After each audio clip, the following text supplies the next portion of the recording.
নানা রকম চড়াই উতরাই পার করতে হয়।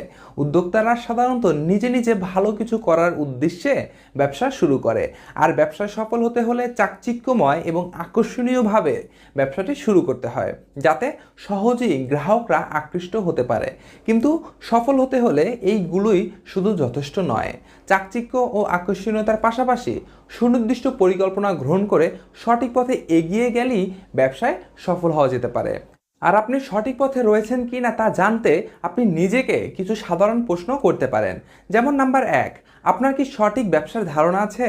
যদি আপনার একটি ব্যবসার ধারণা থাকে, তাহলে আপনার কাছে এমন মনে হতে পারে যে ব্যবসাটি শুরু করে আপনি গ্রাহকদের আকৃষ্ট করতে পারবেন, কিন্তু বাস্তবে তা নাও হতে পারে। তাই আপনার ব্যবসার ধারণাটি গ্রাহকদেরকে কতটা প্রভাবিত করতে পারবে তা জানতে আপনাকে কিছু পরীক্ষা নিরীক্ষা করতে হবে। এই ক্ষেত্রে আপনি আপনার সম্ভাব্য গ্রাহকদের প্রতিক্রিয়া জানার চেষ্টা